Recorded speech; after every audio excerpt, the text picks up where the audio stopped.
A young man from privilege, top of his class, Ivy League educated, no criminal past, someone who, by all accounts, had everything. And yet, on a cold December morning in New York City, a powerful CEO is gunned down in broad daylight. 5 days later, the suspect is found sitting inside a McDonald's, carrying a weapon, fake IDs, and a chilling message. But the question that stunned investigators wasn't just who did it. It was why someone like him would do it at all.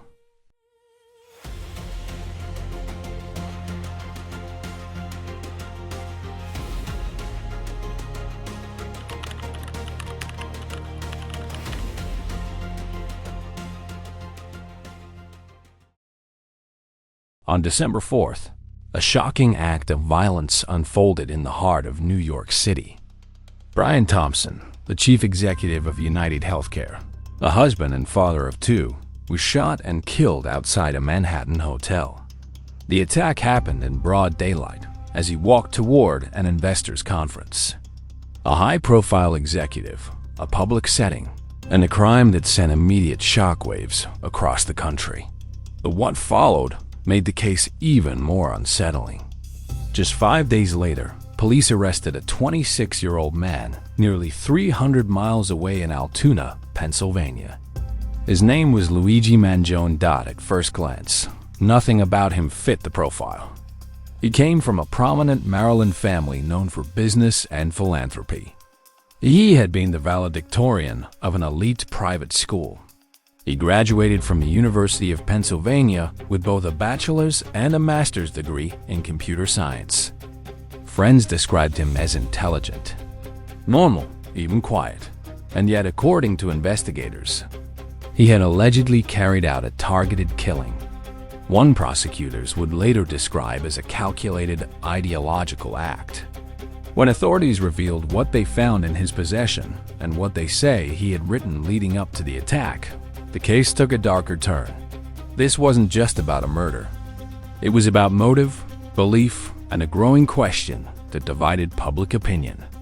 How does someone with everything end up accused of something like this? And what was really going through his mind in the months before that fatal morning?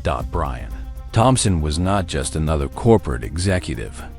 He was the chief executive officer of UnitedHealthcare, one of the largest health insurance companies in the United States. A man who had spent years climbing to the top of a powerful and controversial industry. But beyond the title, he was also a husband and a father of two. On the morning of December 4th, he was in New York City for business. The company was hosting an investors' conference at a Manhattan hotel, a routine event, the kind that happens every day in corporate America. Executives, analysts, and investors gathering to discuss growth, strategy, and the future of the company. It was supposed to be just another stop in a busy career. But outside that hotel, everything changed. As Thompson approached the venue, walking along a public sidewalk in the middle of Manhattan, he was shot and killed. A sudden, targeted act of violence in one of the busiest cities in the world, in broad daylight. The location made it impossible to ignore. This wasn't a secluded area. It wasn't hidden. It happened out in the open, where anyone could have been nearby, where people go to work, attend meetings, and move through their daily lives. And almost instantly, the case captured national attention. Because this wasn't just a homicide. It was the killing of a high-profile CEO, a leader of a company that sits at the center of one of the most debated industries in America, the health insurance system. For years, that system had faced criticism. Rising costs, denied claims, frustration from patients who felt trapped in a complex and often unforgiving process. Surveys had shown that many insured Americans experienced issues with their coverage, delays, denials, or unexpected costs. Tension had been building, but no one expected it to escalate into something like this.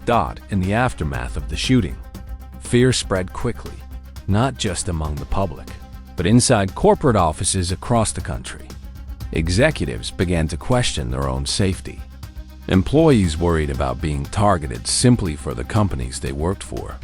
UnitedHealthcare itself became a symbol almost overnight. And as investigators began piecing together what had happened, a disturbing possibility started to emerge.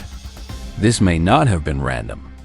This may have been intentional, targeted, and driven by something much deeper than a personal grievance.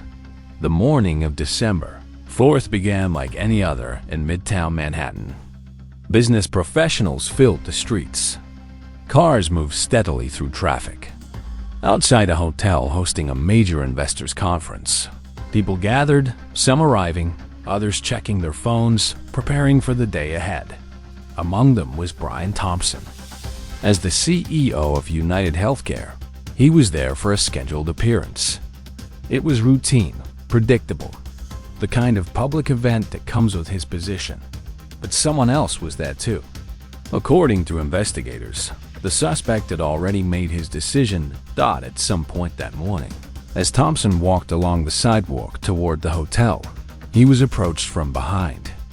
And then, without warning, gunfire. Multiple shots rang out in seconds. The scene descended into chaos.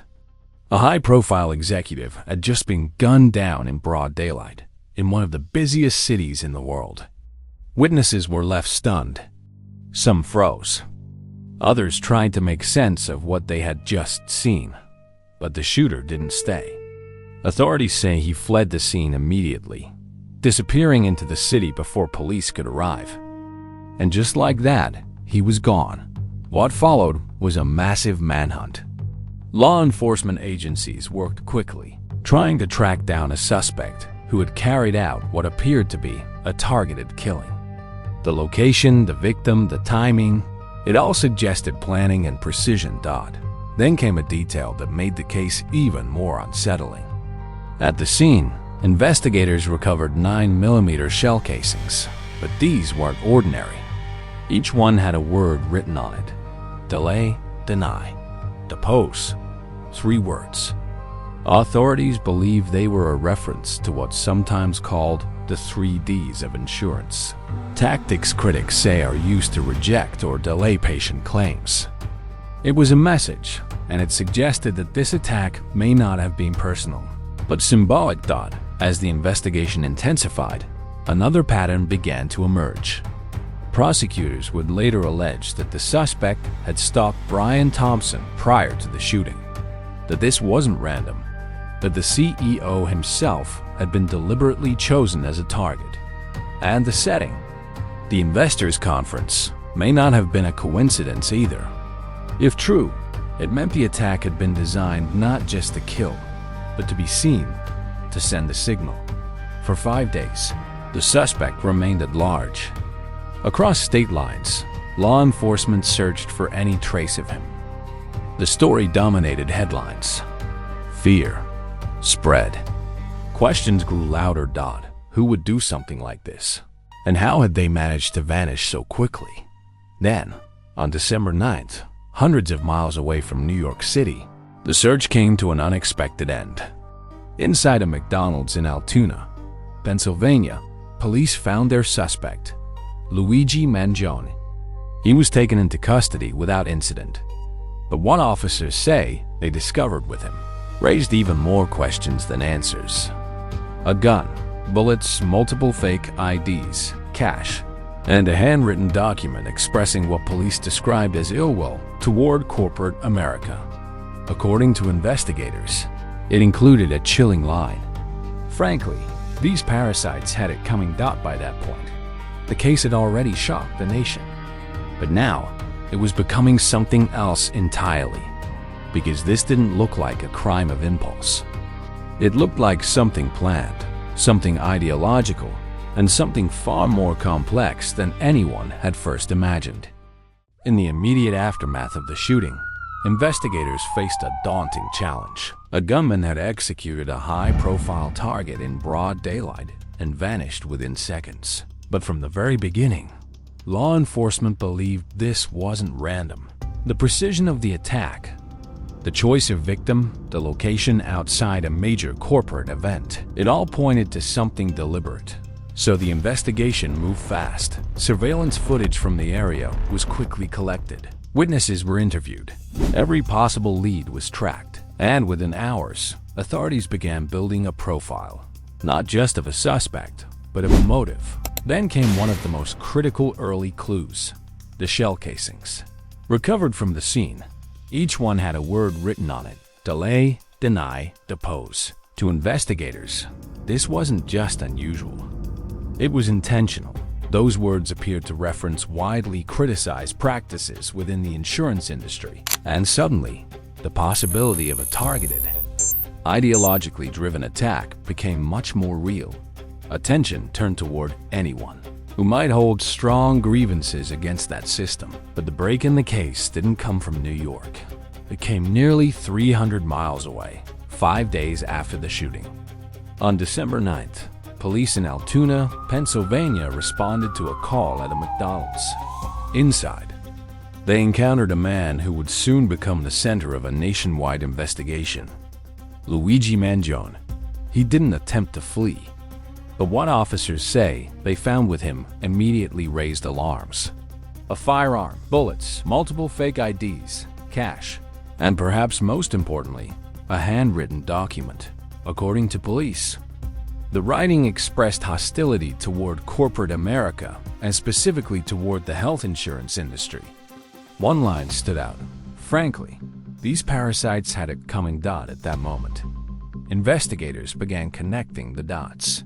Mangione was taken into custody and charged in Pennsylvania with multiple offenses, including forgery, carrying a firearm without a license, and providing false identification to police.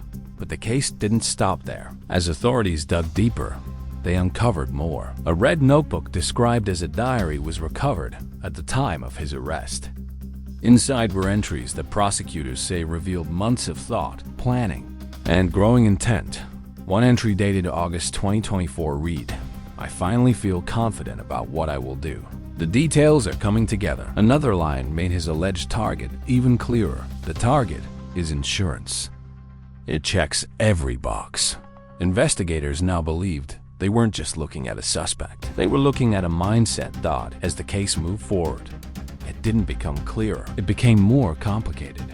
Because the more investigators revealed, the more the narrative began to split.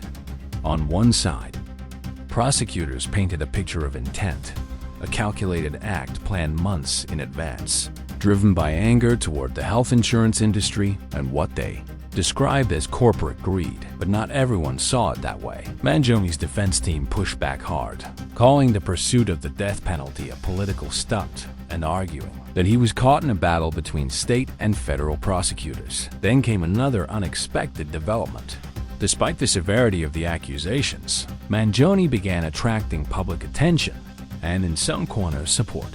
Online, some people framed him not as a killer, but as a symbol of frustration toward a system many viewed as broken. And that raised a new question. Was this purely about justice? Or had the case become something bigger? By the time all the evidence was laid out, investigators believed they understood what had happened. This wasn't random. It wasn't impulsive.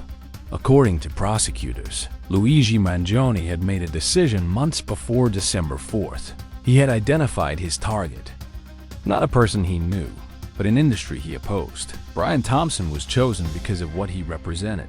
And on that morning, as Thompson walked toward the building, Mangione approached from behind and opened fire. A targeted attack carried out in public, designed to be seen, designed to send a message. But even then, Mangione pleaded not guilty, and the final truth would now be decided in a courtroom. The killing of Brian Thompson left more than a crime scene behind. It left a divide. On one side, a family lost a husband, a father, a life that would never be replaced. On the other, a suspect whose story does not fit neatly into a single narrative. A young man from privilege, highly educated, described as intelligent and quiet, now accused of planning an act meant to send a message powerful enough to shake an entire industry. But beneath all of that, one reality remains unchanged. A man is dead. A family is grieving. And another life now hangs in the balance, because this case was never just about what happened. It was about why, and that question still lingers long after the headlines fade.